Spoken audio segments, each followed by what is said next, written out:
While staying up on the news helps keep you informed, obsessing over it has its problems. There's a new study from Texas Tech researchers, and it found that people who admit they have a problematic news consumption habit also report some mental health problems, 74% of the time, and then the physical health problems, 61% of the time.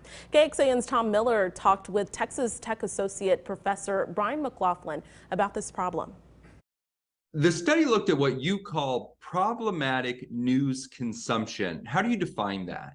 So we define problematic news consumption as somebody who is deeply absorbed in the news and then kind of eventually becomes compulsively addicted to it, where they're checking it all the time to the point that it's kind of interfering with their daily life. For people who find themselves obsessed with these news stories, what are the negative consequences? We think there's kind of a downstream effect where people get stressed about the news, but then they find themselves being kind of stressed and anxious and nervous a lot, and not really knowing what the cause is.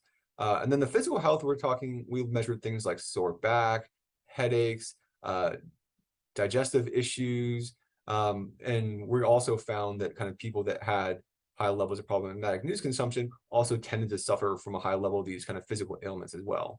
Can you explain the difference between someone who's just tuning in to watch their evening news versus somebody who has this obsessive, compulsive focus on the news? If you're watching the news and you're learning information, but you're not feeling overly emotionally invested, and when you stop watching, you can kind of pull back and focus on your daily life, that would be a different thing, right? And so what we're thinking about are people who can't kind of disassociate, right? They can't draw back, they can't stop thinking about it. It's making them feel anxious all the time. How do you go about helping people who are finding themselves so drawn in that it's affecting them physically and mentally? Mindfulness can act as a buffer against problematic news consumption. Again, our concern is for people who get so drawn in to that kind of dangerous world, as we call it, and can't get back out. Right. And so mindfulness is the process of just being aware of your everyday surroundings, being present, being here and now.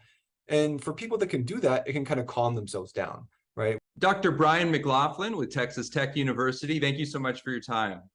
Great. Thanks for having me.